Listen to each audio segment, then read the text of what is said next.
Your Saltwater Guide, brought to you by Al Clowers today. Captain Al Clowers is joining us. Justin will be along in a little bit. And we're talking fishing. We're talking all kinds of stuff going on right now, right, Al?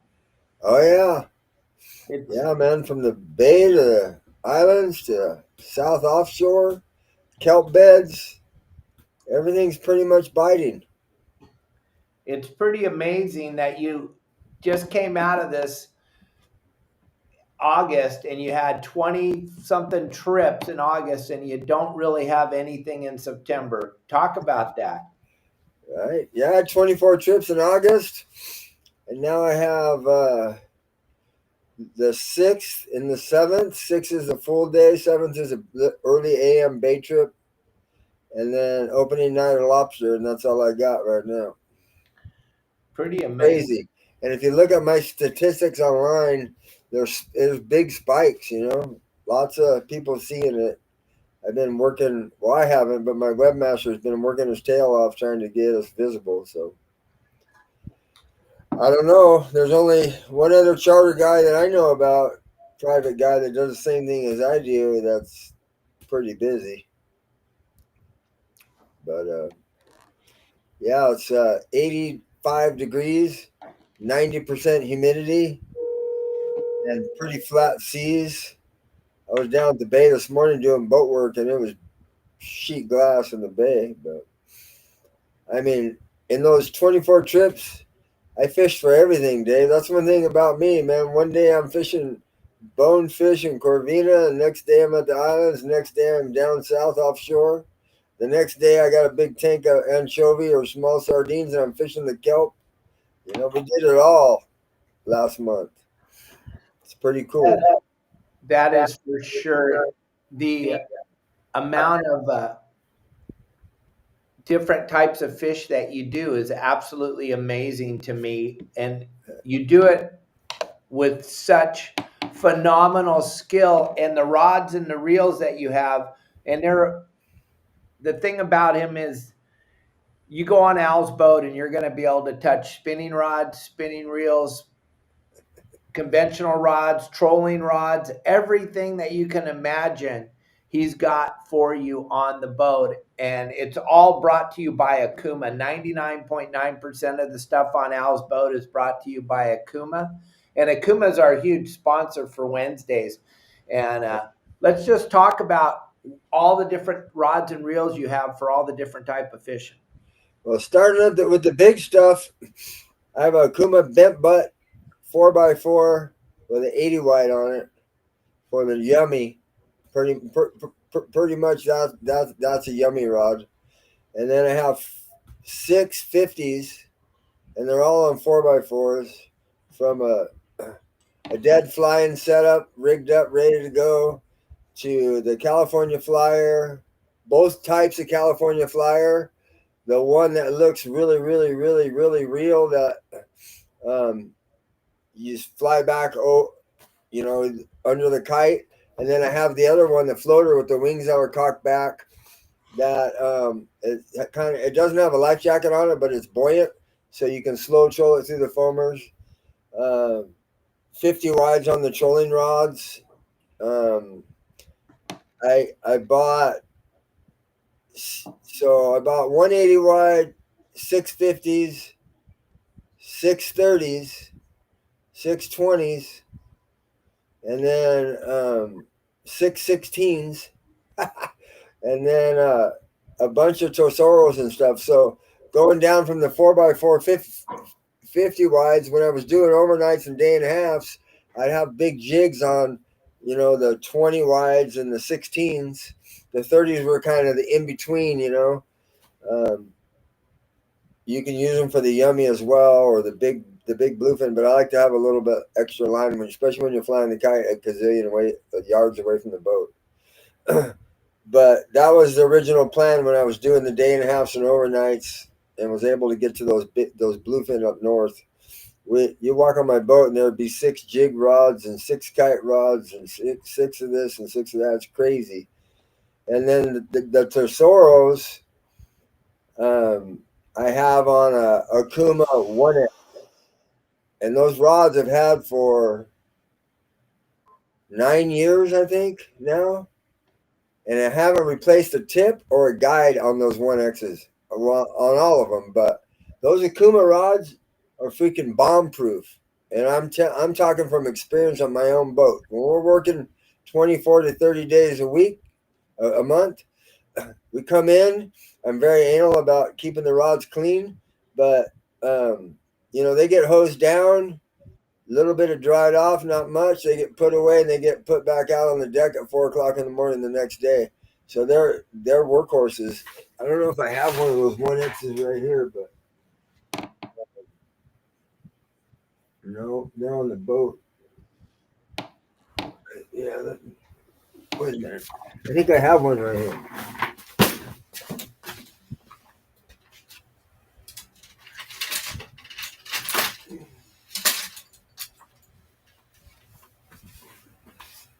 I got this on the electric rock cod rod right now, but this is the 1X. It's the Okuma 1X. It's rated for, it's an MKC 701XH, 7-footer, 30 to 80 pound. This rod right here works for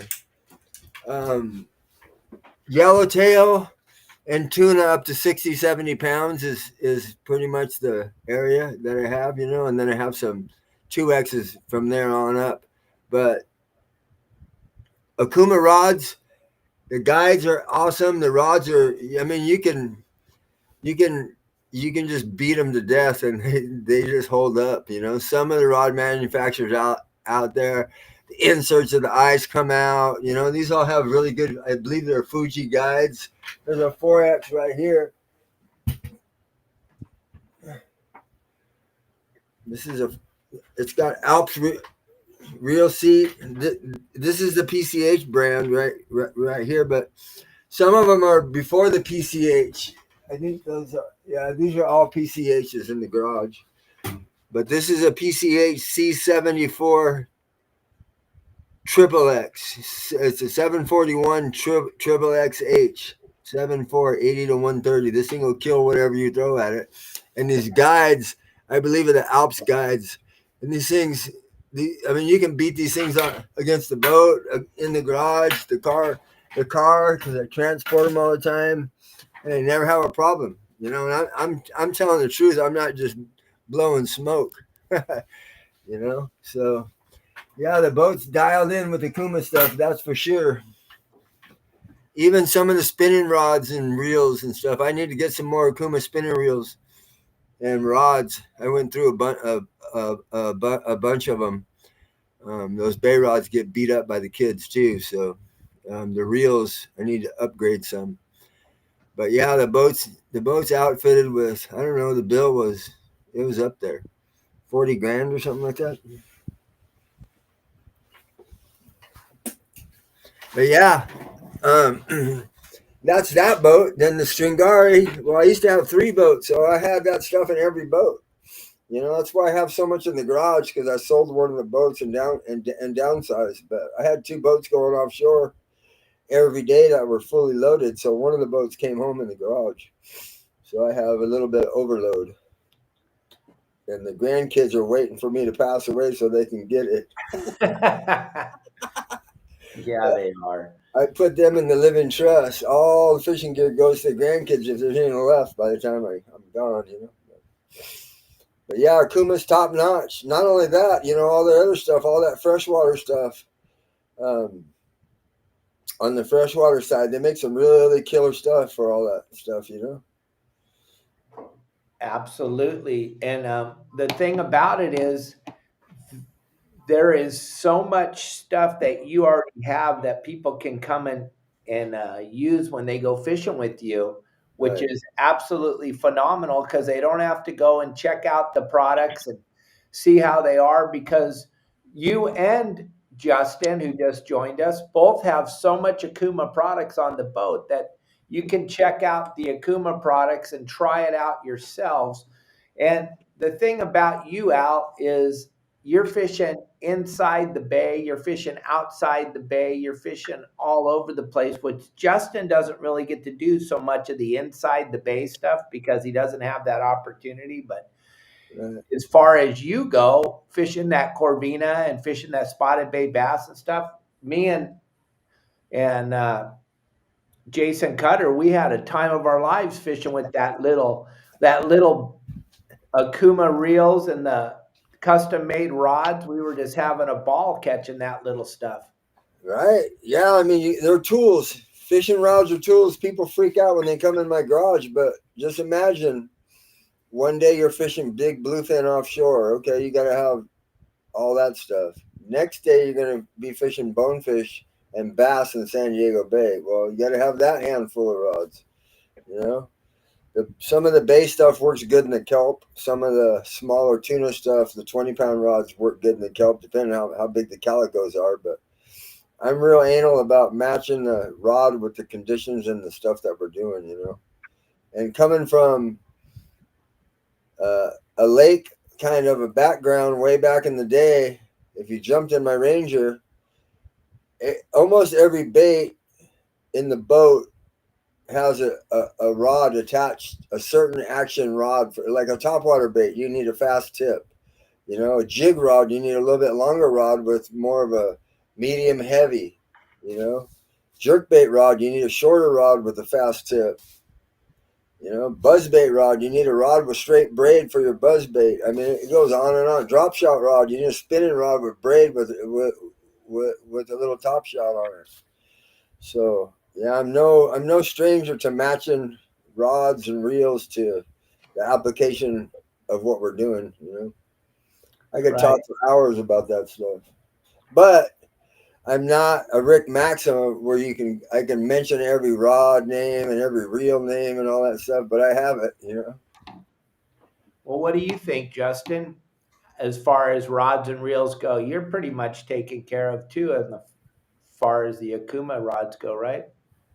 Mm-hmm. Yeah, I think my lightest setup I have is the Stymar reels. Those things are, every time I let someone use them, they fall in love with them. They're the what are they called? Bait feeders or something?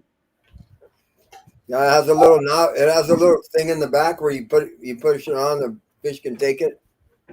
Yeah. Yeah. They're right here. Yeah. This little doodad right here, if y'all can see it, goes peek. Yeah. And then your reel is just free spooled reel, just goes out. And it's cool because I think everyone loves fishing, but they really love catching, right? And sound, when you hear that sound coming off of your reel, that's one thing that just gets everyone's blood pressure extremely high. And that's what this reel does, is it gets you going. It gets your adrenaline pumping like quick. And it's pretty dang cool. Hold on, someone's like right next to my boat. Yeah, what's cool about that is you put it on the clicker. It's like having a clicker, basically. Yeah, it is. It's like having it on a clicker, but a lot less sensitive. Right. So this thing, literally an anchovy can pull the line off of this thing. And it's cool also because a lot of people get it and they're like, oh, all I got to do is, click on the little lever and off I go. Nope. You still got to do one more thing. So on the very back here, you can set it. Right now I have it all the way loose, but you can tighten it so it takes out, it's harder to take out line. But I put mine all the way loose, so even an anchovy can free spool your line. It can take your line out. Really cool. Then when you get bit, holy moly, this thing just goes zoom, like really, really, really, really, really fast. And all you have to do, instead of closing your bell, all you have to do is reel. Watch when I reel. Think, clicks right off. So it's pretty cool. And this setup right here is the Cymar, was it the 4000, Cymar 4000? I have 20-pound line on here. We've caught mini yellowtail on the live show with it. And 20-pound, what is this guy doing?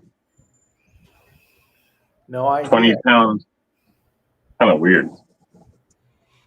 He's playing bumper cars with his dinghy. It's the 20-pound braid on here all the way to the top, and then this is the pixel rod. It's a 7'6", heavy action, power heavy action. It's 15 to 30 pound. It's pretty cool. You would think when you had it, it was like a little tiny bass rod, but it's really cool. It can hold it. It can handle pretty much anything. So, yep.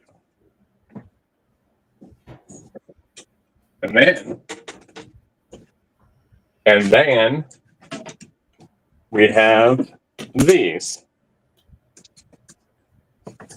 These will handle anything from the smaller bluefin tuna all the way down to a calico bass. We even use them for rockfish.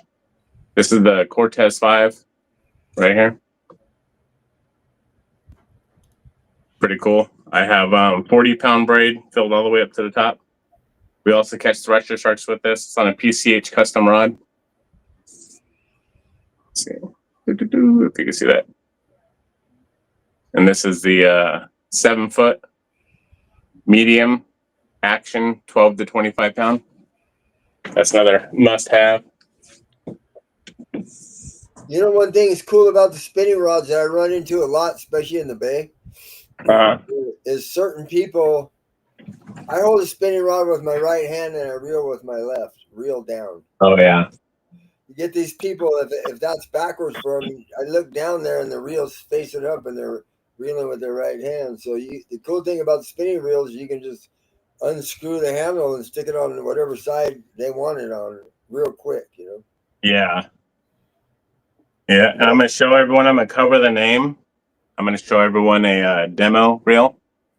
And this reel is freaking amazing. So hopefully it'll come out in 2026. I'm going to cover the name, though, and show you. This is a very fast casting, long casting, crazy action, power reel that reels in 7-to-1. It's a new reel from Okuma. Hopefully, I'm going to cover the name, though. So hopefully they come out with this reel next year. And let me see. That's the adjustment for casting. So when you're casting it out, you can adjust that so you don't bird nest it all the time. But you can launch this thing extremely far. We've already caught yellowtail on this and bluefin. But you can see how big that handle is. It's a 7-to-1 reel. This is holding. So I put 65-pound braid on here. I should have put an 80, but I didn't know what to expect out of this reel. I put 65-pound braid and I put 650 yards of braid on this thing. It's freaking amazing. But yeah, cool new reel. Hopefully they come out with it. Show you on this side. Hopefully they come out with it next year. Pretty cool. That is pretty spectacular. Yeah. So Al, going into this fall season, what can we expect to see in the bay down there in San Diego? Everything right now, everything is biting. It depends. The early fall, it's still hot. So that corvina, that bonefish, bay bass, sand bass, the sand bass kind of start migrating out during the fall. Some of them live in there, but you're not going to see big waves like you did in July and August. But that corvina is live and well in there. I don't know if anybody watched the live the other day. We caught quite a few of them really close to the marina on bait. But my favorite way to catch those things is on lures, top water baits and jerk baits. The weather's 85 and 90-degree humidity right now. This is the time of year, if you got your private boat, you go put that thing in the water in the bay about an hour before dark. Check the wind, make sure it's going to be glassy. And you can fish till like 11 o'clock in your sandals with the t-shirt on, throwing topwater lures around. It's the coolest thing. That's one of my favorite things to do. But the fishing's going to continue to be great in the bay through the fall until we start getting those northern storms, and it'll take a while to get that water cold. But the bay bites all year, as you know. So still catch bonefish in cold water. Corvina, I don't know. I really haven't figured them out when it's cold, but they don't leave. They're in there somewhere. So, do you think that the ghost shrimp bite will be as good as it was when we went fishing as the water gets colder? Well, it depends if you mean cold, meaning in the 60s, not so much. 50s, 60s, not so much. If it stays in the high 60s and mid 70s, you're good to go. So, when do you think that it'll shut off? Might not ever shut off then if it's going to stay. It doesn't really shut off. It calms down, but as soon as we start getting those northern storms and it starts getting really, really cold, then the fishing gets a little tougher. I do a lot of trips around the holidays, and we still catch them, but mainly it's bass and stuff. I don't go to the back, so they're all still in the bay. It's not like they leave. You know what I mean? They just, the colder the water, the lower their metabolism, and they don't eat as much, right? So when it's hot, they need to eat a lot because their metabolism is burning up. All right. When do you think we're going to start seeing that shark up there in San Pedro, LA Harbor? Justin. I've already seen them. They're just not where they were last year. They have tails. They swim, and they're really not where they were last year. And the people that are targeting them, they just have to ask me where they are, and I'll tell them. So they're in a different area, probably about 4 miles away from that area they were last year. So, and yeah, I don't want to give too much info out. No, I always give out too much info. Sorry. we don't want to give out any info. We just want to I know, know.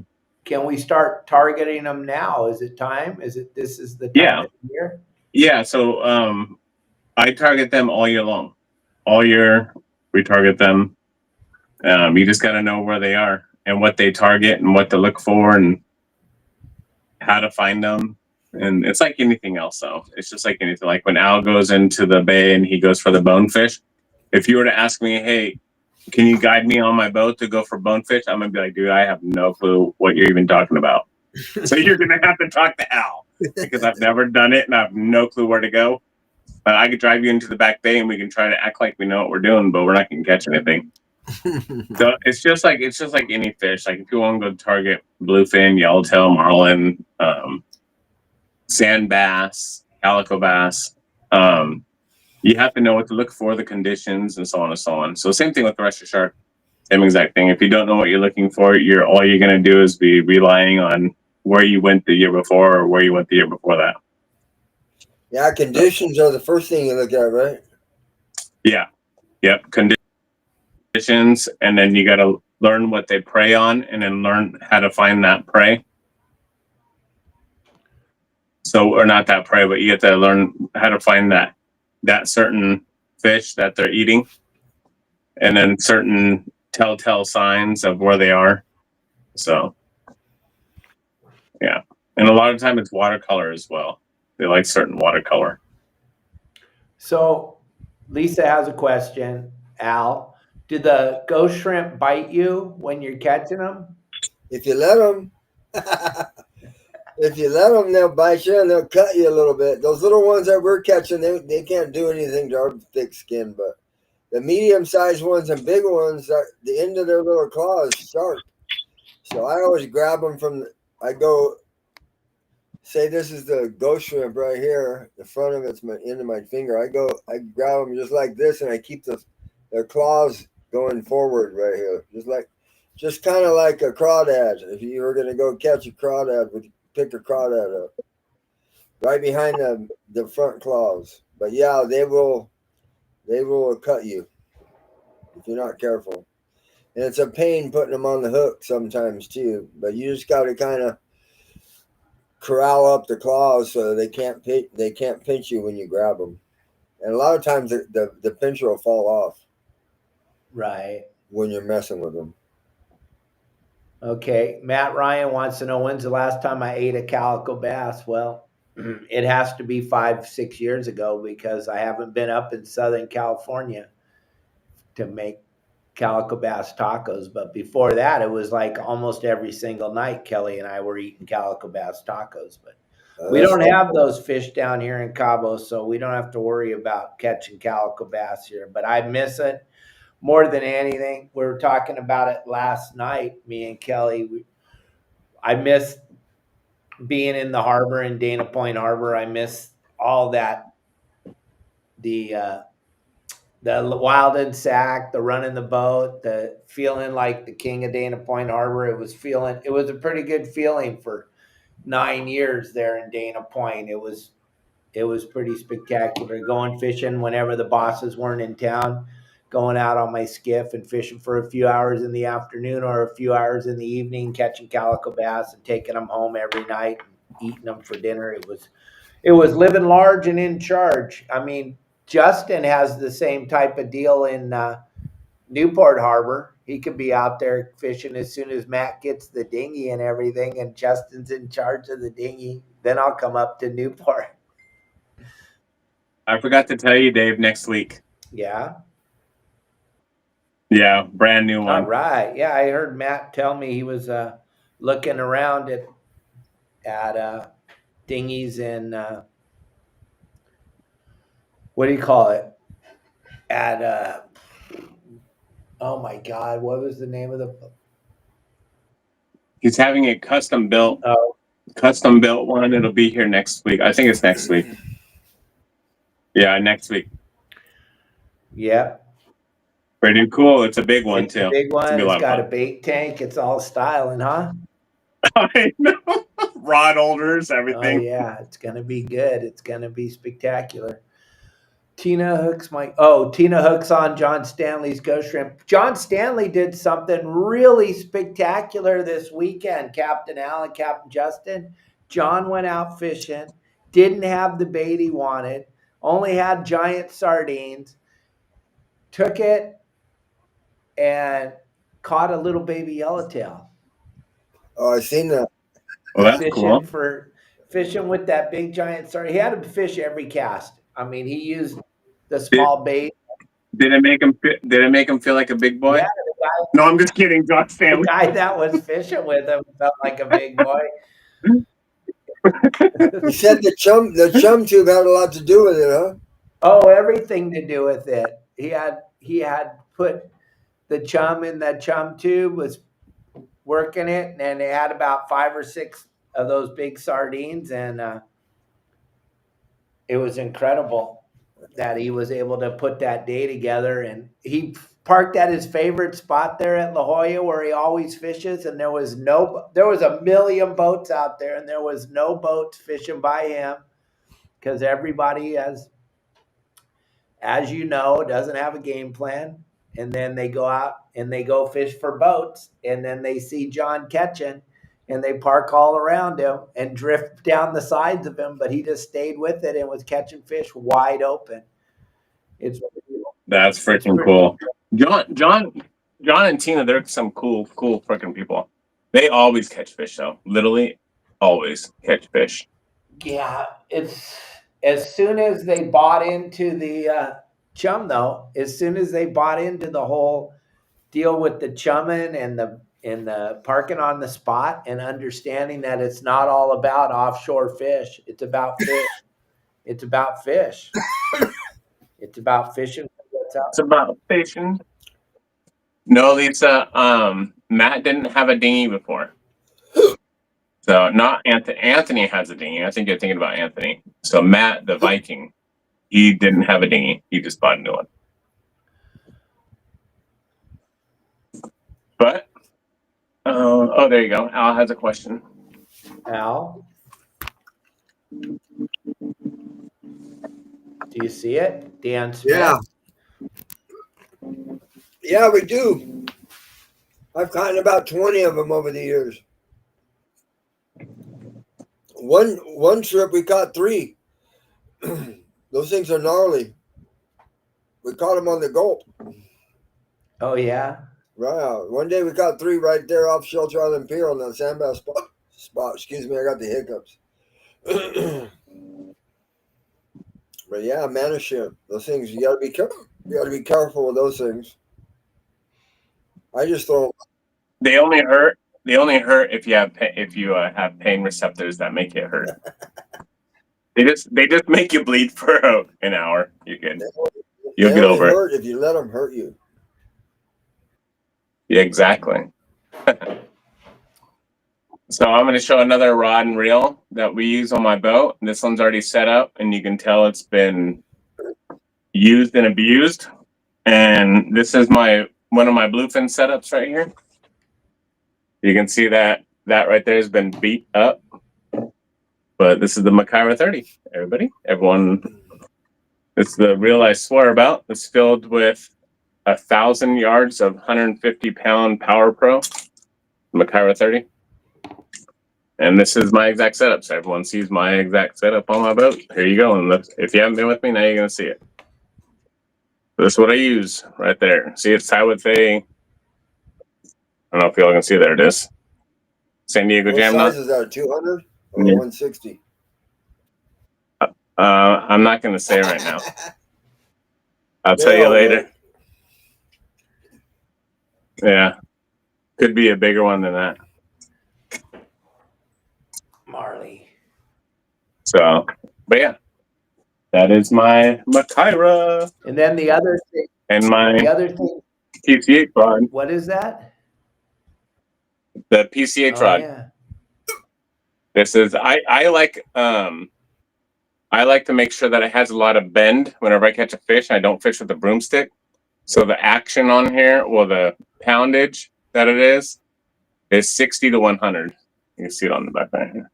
Probably upside down, but 60 to 100. How many X's does it have on it? 1, 2? How many X's? I don't even know what any of that means. 2X and an H. XXH. Yeah, the 2X. 2X. It's a double extra heavy. Huh? It's a double extra heavy. Like a 2X t-shirt. Yeah. Yep. Oh yeah, John. Sunday, as long as weather permits. Looks like Sunday's gonna be the only good day anyways. So Jeff, what death snake are you talking about? What do you mean death snake?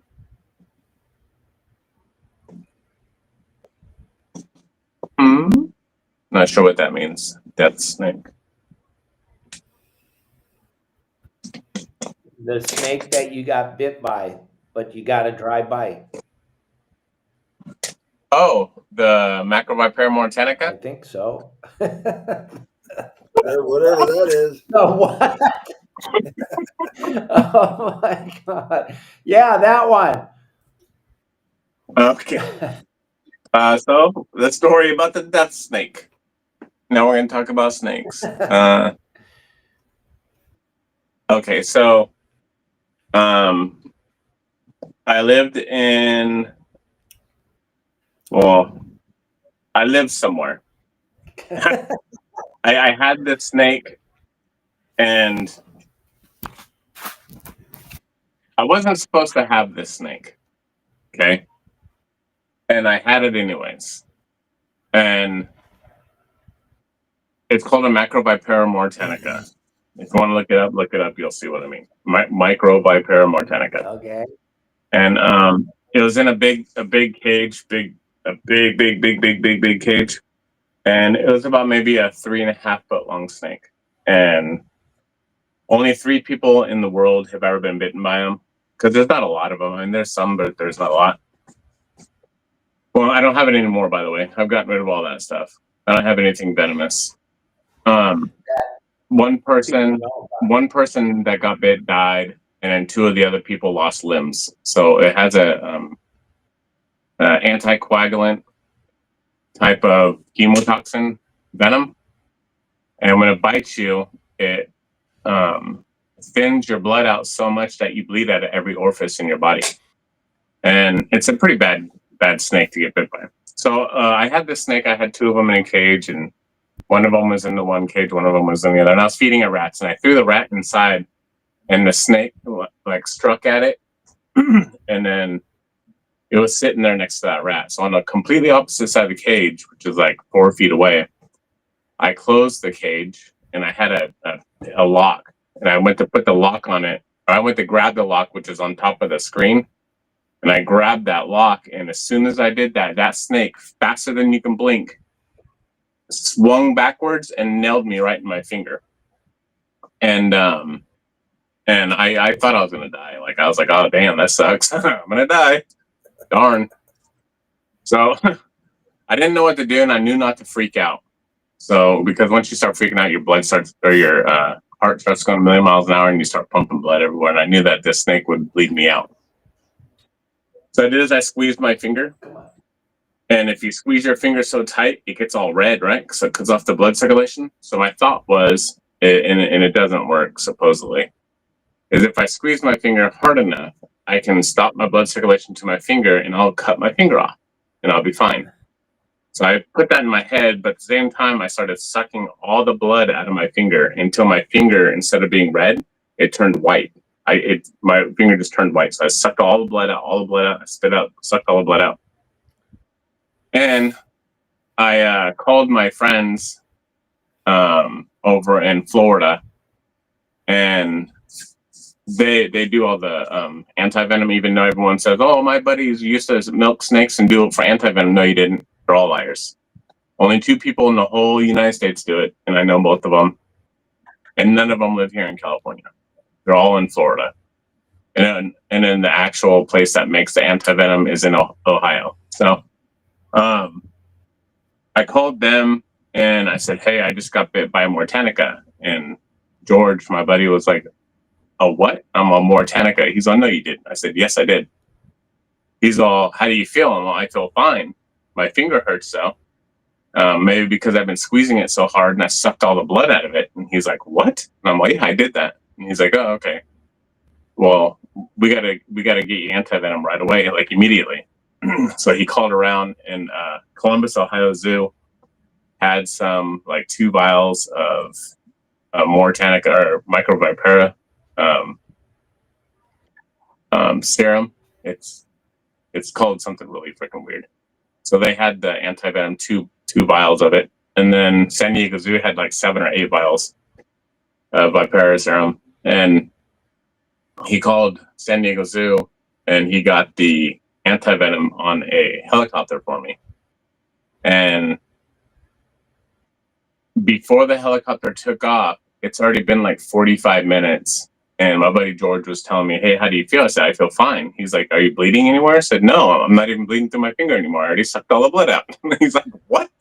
I'm like, yeah, I don't have any blood anywhere. I feel fine. Nothing's wrong. My arms don't hurt. My hands don't hurt. He's all, take your blood pressure. So I took my blood pressure, and my blood pressure was fine. And he's like, maybe you got a dry bite. So long story short, it was a dry bite.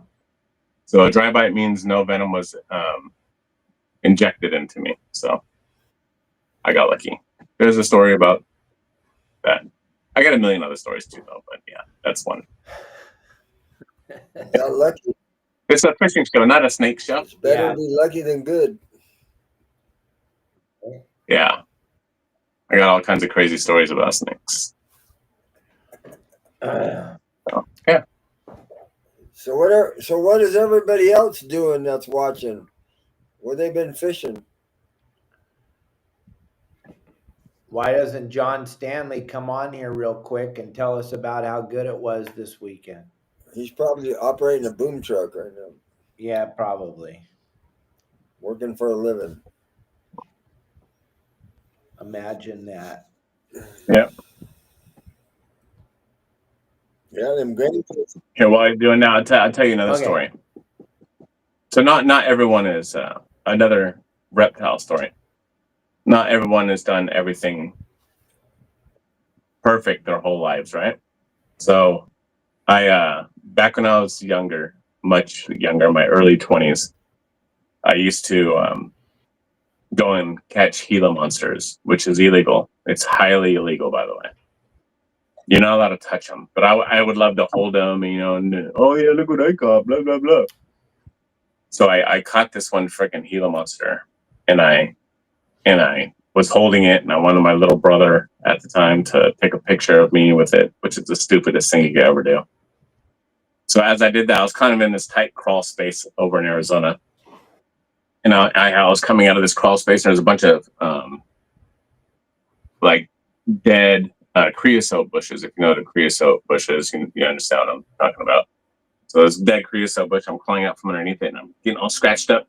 And I took that lizard and I put it up towards my stomach. And they're a venomous lizard, and they're highly protected. I don't ever recommend anyone even touching a Gila monster. They're protected. Just leave them alone. And they're like black sea bass and stuff like that. Just leave them alone. So I put it near my stomach, and he latched on to my frickin' stomach right underneath my belly button, like frickin' and would not let go. And I was like, oh, and talking about the worst pain ever. It was almost like someone took a lighter and stuck it on my belly button and held it there for 5 minutes. And it was horrible. And then when I tried to pull him off, it was like someone was hitting me with a hammer. It was the worst feeling I've ever had. And yeah, that little guy went right back into the hole where he came from. So there's another little story. But yeah, don't do that. Yeah. Don't do that one. They're highly illegal. It's not anything you want to do. Well, Al, do you got any kind of crazy stories to tell? He's on no. Not that I can really think of. Not that's internet friendly, probably. Well, that one wasn't internet friendly either. Now I'm gonna have fish and game at my house and all kinds of stuff. Don't worry, I don't have anything like that. Nothing. I have nothing illegal at all. I'm 100% shoot straight person now. Absolutely. I used to have an 18-foot ponga. Yeah. And we went to me and Tattoo Chris. I took him with me. I go, come on, let's go to the islands and catch a few yellowtail. And then if we can't catch no yellowtail, I'm gonna bring the thresher shark stuff. Oh, we ain't gonna catch no thresher. I said, maybe we will, maybe we won't. So we went to islands for a little while, and it was pretty slim. And then outside the islands on that big break out there, I went out there and put the Betamatic. We made some mackerel, and I was fishing a Betamatic, 2 of them with the mackerel on it. And we got bit. He goes, dude. I go, what? We were just he was sitting on the deck kind of falling asleep, and I was driving and just minding my own business, and I guess the fish came up and smacked it, right? He's like, dude, the rod just went wham! And as soon as I turned around, the fish turned around, ate it, and took off. And we fought that thing forever. It was a 404-pound thresher shark in that little ponga. And we had to side tie that thing to the boat, and we drove right up to the launch ramp with that thing. It was crazy. That was about the biggest fish I ever caught as far as sharks and stuff. But it was pretty. It was pretty intense. He's like, gaff it. I'm like, dude, that thing's just doing a drive-by right now. No freaking way, dude. It was as long as the ponga. It was crazy. Wow. Dang. Yeah. I have a fishing story. So when I was like, I got a couple of them now that I think of it. So I was like 17, and I was working over at Davies Locker, going to school, and on weekends I would work at Davies Locker as a deckhand on the freelance in the old Thunderbird, which is the T-Bird now. So I was 17, and at Davies Locker, I don't know if they'd still do this, and I haven't been there forever, but they had these little skiffs that you could rent out. The old ones, they had these little bait tanks that were like built inside the little skiff. And I would go there, and Norris would be like, here, just go ahead and take it, Dustin, go ahead and take it. Go to the bait barge, and they'll give you a little pass of bait, and it was free. Back then, for us, it was free. And I don't remember how much the bait was back then, $10 a scoop or something crazy. So we'd go to the bait barge, and, he would pass us over a little scoop of bait. And my little brother, back then, he was, I think, like 10, 11 years old. maybe 9 or 10 years old. So we go over to the over in Newport Edger. I don't even know how to explain it. If you pass where all the moorings are, and then you go to the right, and you're leaving the harbor. On the left side, there's like a big pole. I think it's a red sign or something now. There's a big pole right there.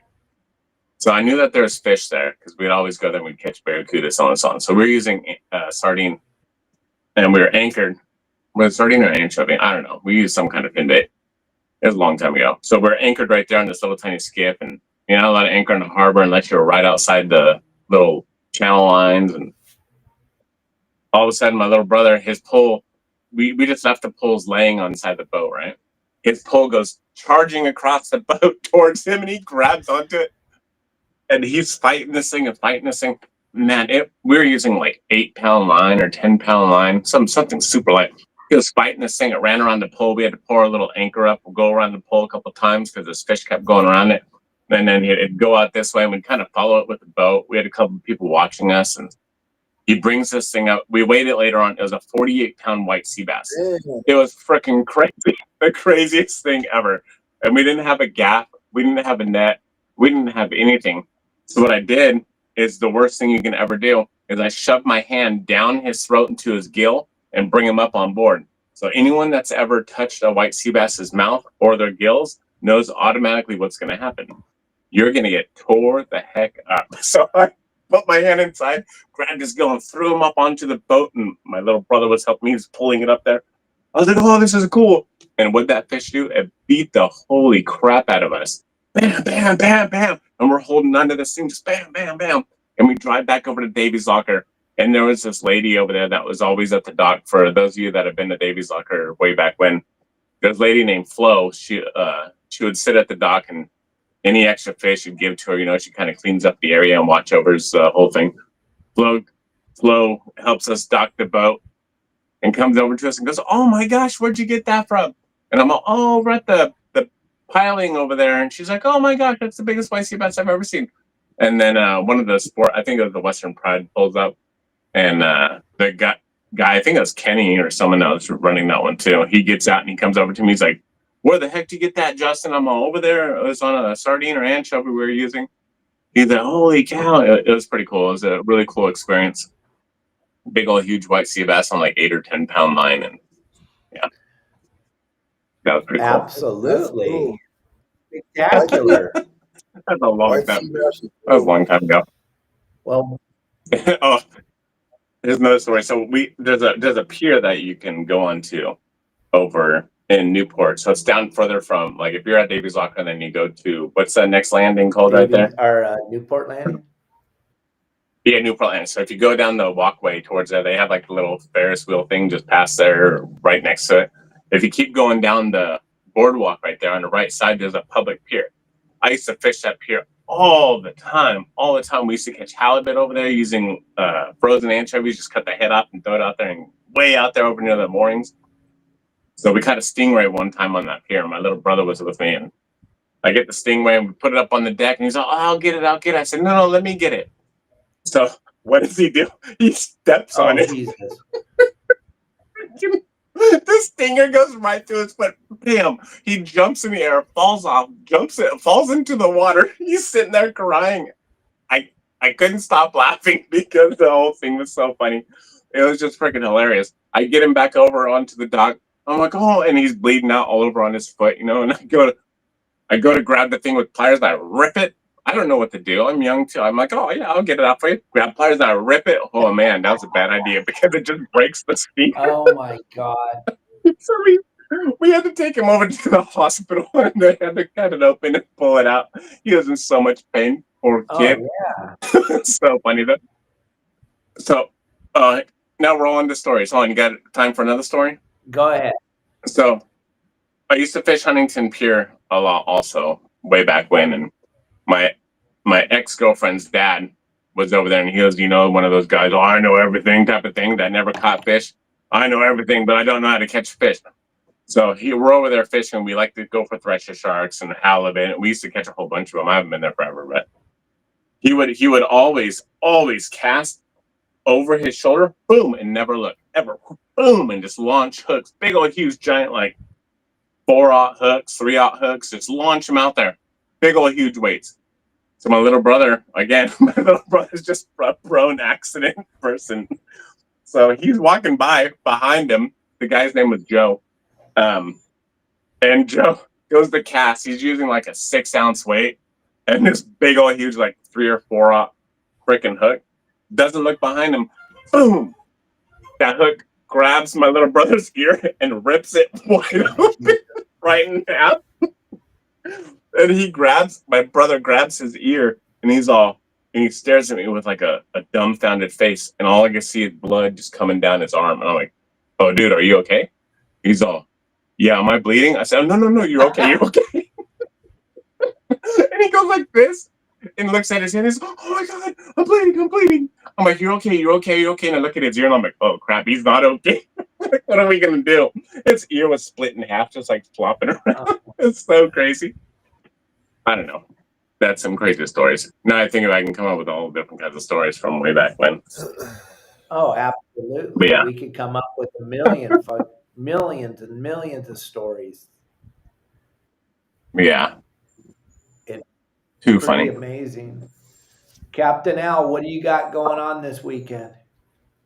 This weekend I got a full day on Saturday, and then I got a early 5:30 to 10:30 bait trip on Sunday morning.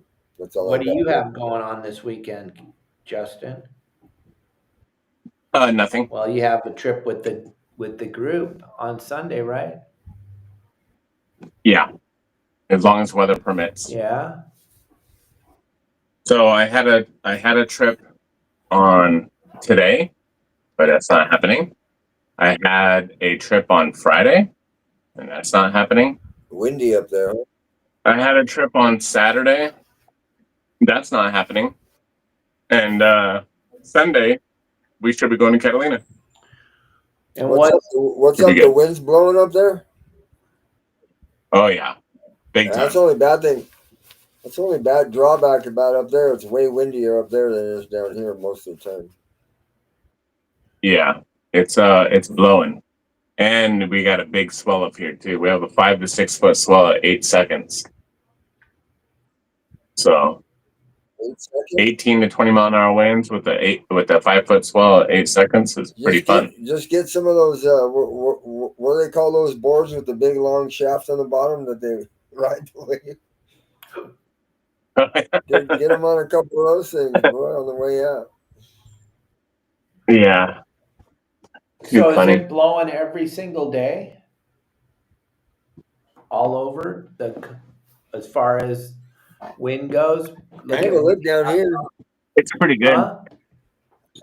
What's this Brian D guy? I don't know. I'm going to let him go one more time and then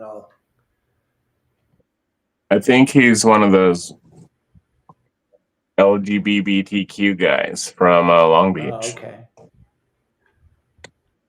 Looks like he is. LGBTQ. What's that stand for, Justin? The alphabet. Eat fish in Maine, best lobsters Maine. No. The alphabet. Don't think so. Don't think so, dude. You've been smoking too much of that crack.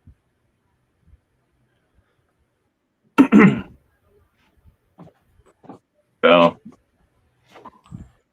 Oh yeah, Lisa says like a washing machine coming across. Yeah. Yeah, don't have to think. I know. It's not bad down here, the wind.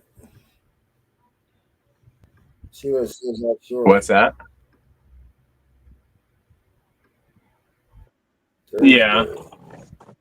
Yeah, it's even blowing now. You can see the flags blowing all crazy out here right now.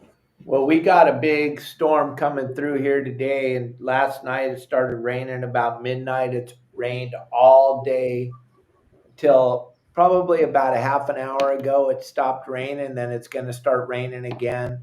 It's so absolutely ugly down here that I can't even imagine what it's going to be like when it gets up there. We had Tim Ekstrom on the show yesterday, and he was talking about oh, wait a minute. Let me get this guy off of here.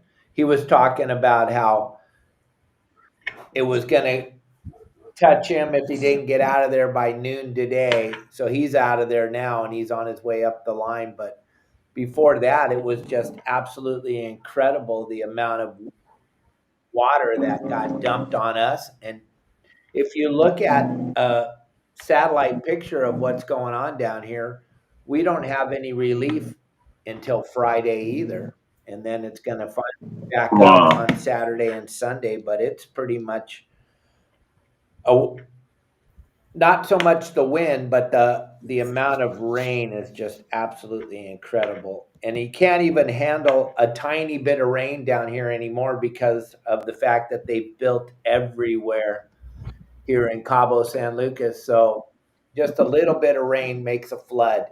Just the amount of rain that rained Yeah. last night and this morning is just absolutely freaking soggy, soggy, soggy. My monkey is raising hell up above us. The reason why I'm doing it today this way is because Kelly and I bought a bunch of stuff for Marley to play on. We got all kinds of stuff. I just have to figure out where I'm going to put my desk in this room now because Marley's got so much to play on. So that's why we're doing it this way. But Yeah. it's amazing. Tell you what. What? I said, I'll tell you what. For me, way back when, I used to always want these venomous snakes and so on and so on. Why? Because I thought, oh, that's kind of cool. It's a cool thing to have, so on and so on. Then when I met my wife, she set me straight, and then I really had to think about my kids or snake, the venomous snake. So I got rid of all the venomous stuff and all it quits. But same thing where I'm getting with this is same thing with a monkey. People think, and Dave can vouch for this, people think, oh, it'd be so cool to own a monkey. It'd be so cool to own a monkey. It's not. It's not cool. They're not made to be kept in a cage. If you want an infant that stays an infant their whole life, then have a monkey. But you got to remember all the consequences that are going to come with that. You can't do anything anymore. You don't have a lot of babysitters that want to watch a monkey because you have to be very chooseful of who you pick, who comes over, because that monkey may not get along with them. And if they don't, it's going to stress them out. So you have to pick certain people. And then if those people aren't available, then what are you going to do? You can't go on vacation anymore. You can't do anything at all. You can't go anywhere. You can't do anything. You have to be with them all day long, so on and so on. So it's really not a cool thing to have, is it, Dave? No, it's pretty dumb. It's the dumbest shit I ever did. It's dumber than dumb. It's absolutely, I mean, it's gone on 5 years now, and I don't know what I was thinking. I really don't. I should have listened to Justin because Justin told me, Kelly told me, we're not monkey people. We don't know how to take care of a monkey. And the more research we do and the more we read about it, it's the dumbest thing I've ever done because the stimulation factor, everything is just, it's not like a dog or a cat where you keep it and you just can let it be for days at a time and people can come and take care of it. No, there's like 2 people we trust with the monkey, and other than that, there's no one we trust. And those people have to be more than willing to just turn their life on hold and take care of the monkey. And Kelly's right now. Thank you, Justin, very much. Yeah, it is true. And the worst thing of it all, and this is really the worst thing. You get the monkey, you get attached to it, you start falling in love with this stupid thing, and you can't get rid of it. And so now you're stuck. You're stuck between. How long do they live? Your hands are tied. How long does that monkey live? 15 years. 15 years. 15 years. So it's not good. It sucks. Yeah. And you're emotionally attached to it. It absolutely sucks. Yeah. Yep. And it's not right, and it's not doing him any favors. It's not doing us any favors. But now we're stuck. We're stuck. We got to have to be with him till he dies because it's just the way it is. Yeah. And Bill Varney is taking a leave of absence. He may be back with us soon, but he probably, I don't know. Just to let you know, I don't know. Yeah, and so Dave and Kelly, they're so passionate about everything they do. It's true that you guys literally do everything you can to make sure the monkey is 100% and everything. So this goes back to what you said earlier, how you bought Marley all this stuff for the hurricane coming just so he feels comfortable, which is really cool. But that doing all that comes with a lot of stress. It's just like having an infant. Same thing. Yeah, it's pretty much wrecked us. It's pretty Yeah. much taken every bit of our being and causes nothing but problems with the monkey. And Kelly's on here right now, and Yeah. it absolutely drives us crazy, and it's putting a wedge in our marriage. Yeah. Yeah. Good. I bet you'll never buy them. Or you guys adopted that thing from some crazy house or something, didn't you? Yeah. Exactly. Yeah. I bet you'll never do that again. No. I even had to call you and ask you, and I'm like, do I want a monkey? You're like, no, you don't want a monkey. I'm like, okay, Kelly, we're getting a monkey. Yeah. Too bad. We're getting it anyways. Yeah, exactly. Just like I think you felt bad for it is what really bad, that the situation it was in. So you're like, I gotta have this. Yep. Thought we needed it. Thought we better have it. Well, gang, tomorrow is going to be a great show again. We're talking with Tiffany Vague. We're doing more about rod wrapping and stuff like that tomorrow. And then on Friday, we're going to have one of my all-time favorite human beings. He's going to be with us. He's the reason why I do what I do or did what I did. Well, I'm not going to announce his name, but he's going to be on here and he's going to talk about the old days. If you want to hear some old stories, we're going to have to put it on filter if we talk about any of the old stories. But he has got a lot of old stories about me and him and growing up and working for the family and doing all the things that we did. So Greg's going to be with us on Friday, and then Saturday we're going to have Sam Delatorre from Islands Tackle joining us.